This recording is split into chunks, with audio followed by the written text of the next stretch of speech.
Hello again and welcome to another Mordy and Glory bolt action video.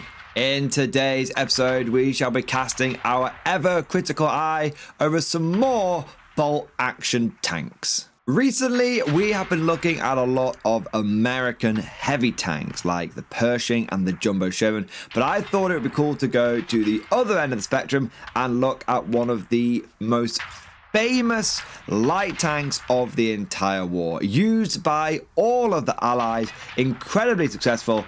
I am of course talking about the Stuart. Used throughout nearly the entire war with lots of little variants and changes, the Stuart was a very successful tank during World War II. But the big question is, how does it work in bolt action? Does that pedigree translate to the tabletop? Well, there's only one way to find out. Let's take a look at the good, the bad, and the ugly of the Stuart tank.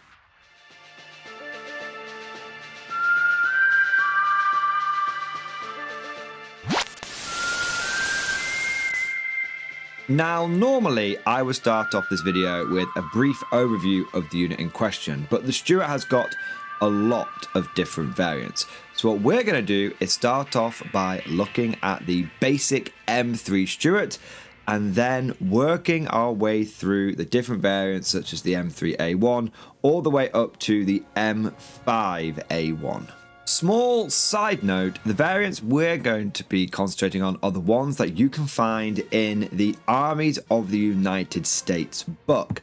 There are a lot of other niche types of Stuart. There's ones that you can get with lots and lots of machine guns, for example, but those tend to be very specialist and limited to specific theaters. So we're going to stick to the ones in the main book for now, but if there is a particular variant, so I know there's an infamous like quad machine gun one that's knocking around these days, then let me know down in the comments section and I'll consider covering it in a future video. But with all of that said, now let's crack on with the main video.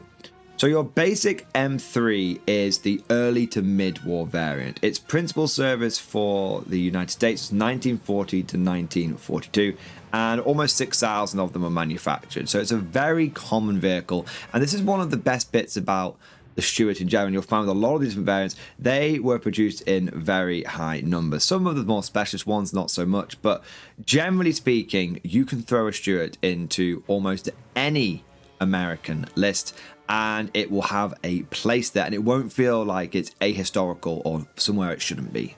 In terms of its points costs, the M3 will be 100 points for inexperienced or 125 points for regular. There is no option to take a veteran M3 Stuart. For its weapons, the M3 comes with a turret-mounted light anti-tank gun with a coaxial MMG.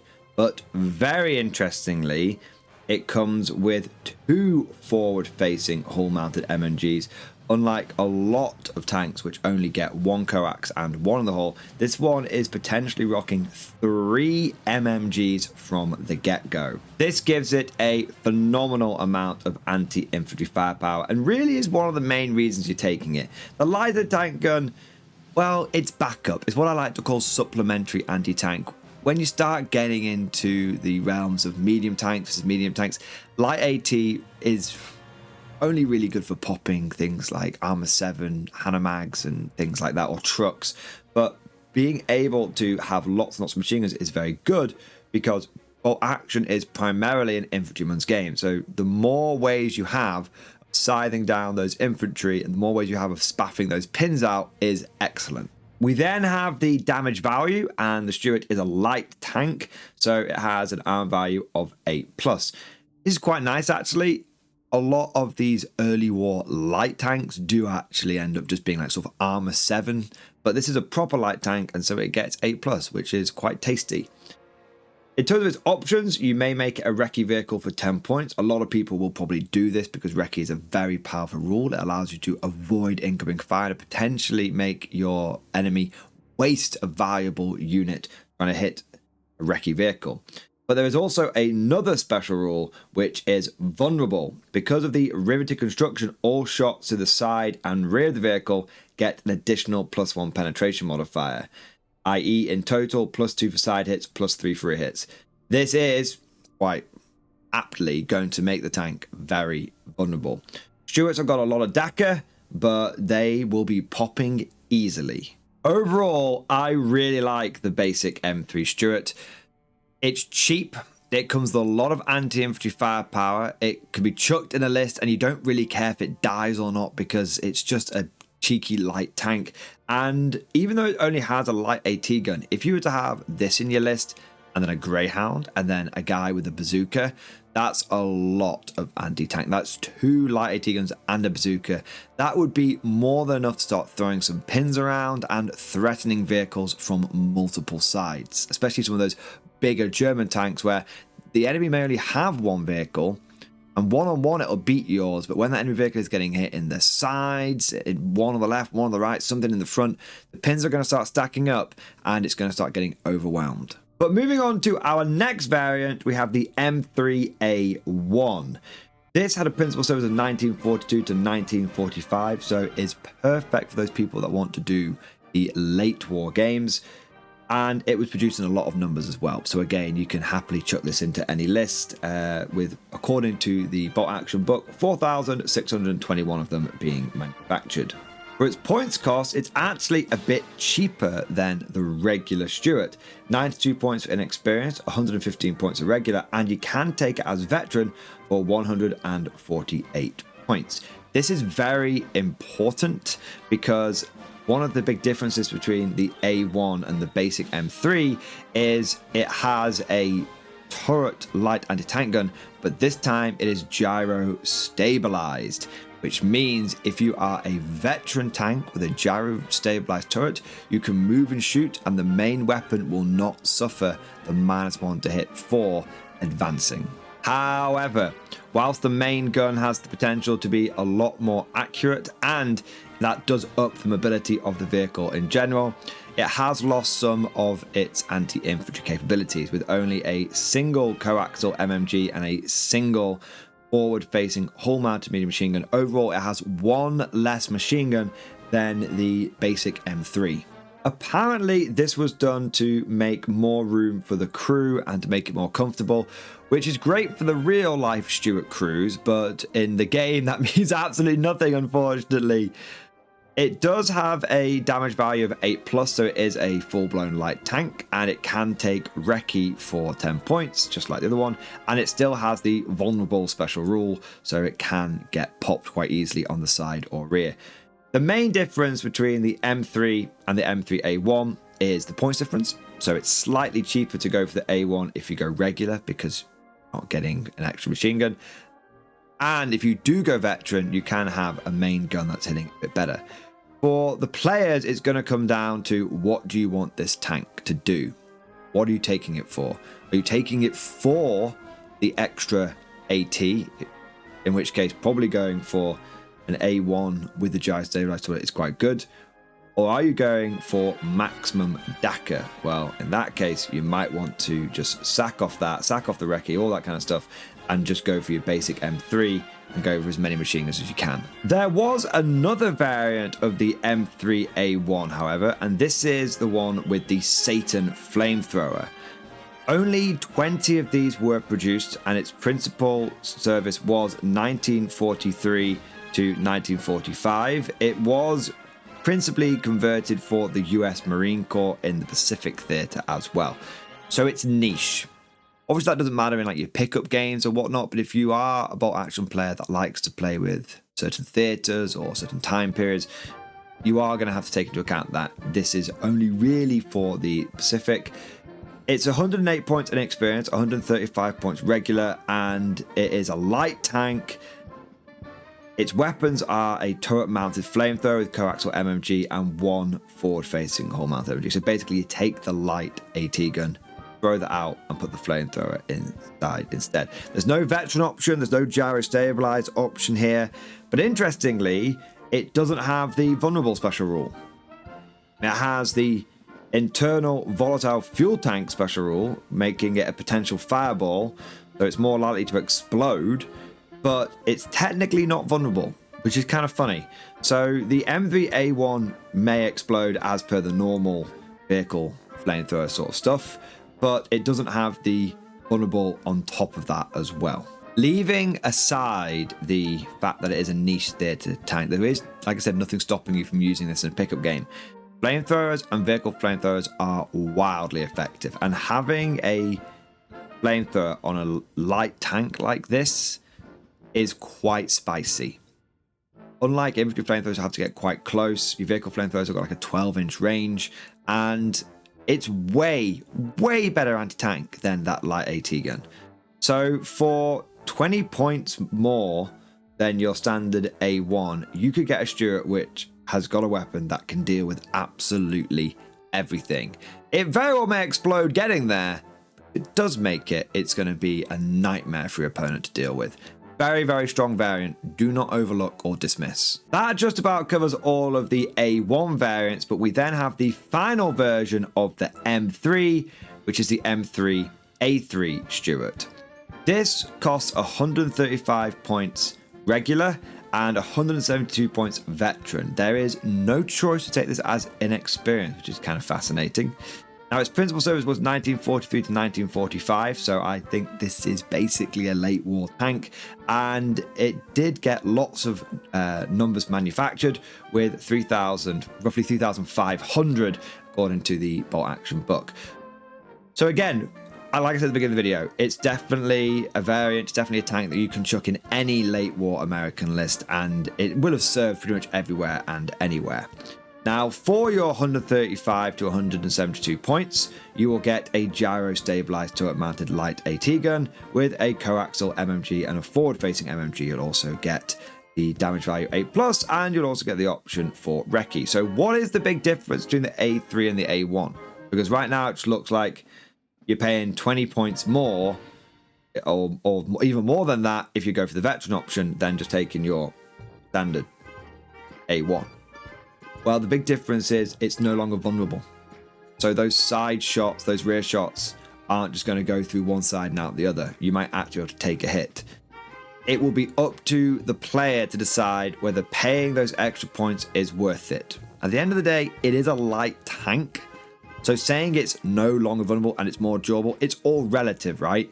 If you were looking over at a early war Panzer III and saying, oh, well, it's an 8+, you know, it's a light vehicle, you would consider it to be a light vehicle. And so the Stuart still be considered a light tank. It sounds obvious, but sometimes when you start seeing things like vulnerable go away, you get a false impression of like how much more durable this thing has been made. No, it's now just as vulnerable as every other light tank you've ever encountered in your games of bolt action. It's just no longer super mega bunker busting screwed when someone gets a side shot on it. Now that covers all of the different M3 Stuart variants, but that is not all of the Stuart tanks that were made. There is one more, which is the M5/M5A1. Now this was another late war variant in service from 1943 to 1945, and a lot of them were produced, 6,800 of them. It has an inexperienced points cost of 124 points, a regular points cost of 155, so it's the most expensive regular version, and it starts getting quite pricey at 196 points for a veteran M5. It does have a gyro-stabilized turret with a light AT gun. It does have a coaxial MMG. It does have a forward-facing MMG, so it's got the same damage output as the M3A3, but it is 20 points more expensive. It's still a light tank with 8+. However, it may have an additional pintle-mounted HMG on top for 25 points, so it is starting to regain some of that former DACA that we saw with the basic M3. But of course, you are paying for that, and so it will be 180 points for a regular M5 with the HMG. It can take a Cullen hedgerow cutter for 10 points. This is kind of a fun little upgrade that essentially allows any tank equipped with a hedgerow cutter to move at an advanced rate through any bocage or hedgerow or compatible obstacle that is otherwise rated impassable to vehicles. As it does so, automatically creates a gap passable to any tracked vehicles moving at an advanced rate. Especially you can cut through hedges. It's one of those upgrades you'll pay for when you know that you and your friend are recreating some D-Day or post-D-Day battles, you know, going through France. But the big one, the rule that justifies the higher points cost is reinforced armor. Parts of the tank's front armor were comparable to that of medium tanks. Against all shots hitting the front of the vehicle, it counts as damage value 9+. Oh, how the tables have turned. No longer are we getting vulnerable sides and we're barely counting as a light tank. Now we are starting to muscle in on the medium tank territory. This makes the M5 very interesting because it's no longer an expensive light tank. It is a cheap pseudo medium tank. Compare that to a lot of other medium tanks in the game, which tend to come in at 195 to 205 points. Even if you went for a Stuart and you had the pintle mounted HMG, you would still be saving between sort of 15 and 25 points. But what is a medium tank which has all the same anti-infantry firepower as its counterparts, such as the Sherman? Basic Sherman's got what, a medium machine gun and a coax medium machine gun. But if you went for a Stuart A5, you're getting the same thing, as long as you can keep the armor to the front, saving, what, like 40 points? Go for that. Even if you go for the machine gun, the pintle, you'd actually get more anti-infantry firepower, something that can actually dig veterans out as well with that +1 to wound with the HMG, or the +1 pen, I should say. And it's very nice. It's tasty. So if you are looking for a medium tank in your army and you want something that can do DACA, can do shooty, can size down infantry and supplement your AT as well, then the Stuart M5/M5A1 is definitely the way to go. Overall, there is a Stuart for every occasion. There are cheap DACA tanks. There are cheap, if not vulnerable, light tanks. You've got just straight up light tanks, very quintessential light AT and machine guns, and you've even got some pseudo medium tanks which can put out an impressive amount of firepower and punch above their weight. Whatever you want, whatever situation you face, there's a Stuart that can possibly meet your needs. I think it's a really good vehicle, one that I personally have found to be very effective on the tabletop, and I really just value it as a nice flexible unit that you can plug into any list. But of course, all of this is just like my opinion, man. Let me know what you think down in the comment section below. What is your favorite Stuart variant and why? And are there any other tanks that you want me to take a look at and review as part of this series? If you enjoyed today's video, don't forget to smash that like button. It really does help boost this video with the YouTube algorithm. And also subscribe to never miss an episode.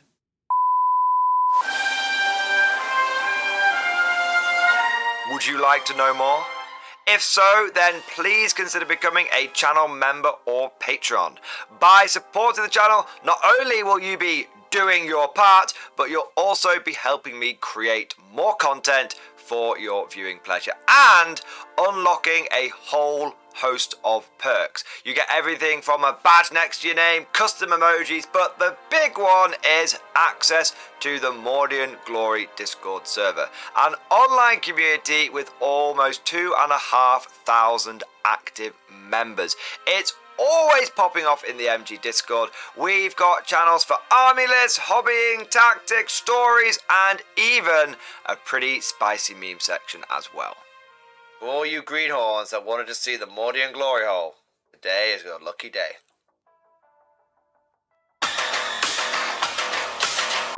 And joking aside, I do want to say a massive thank you to all of the current channel members and patrons.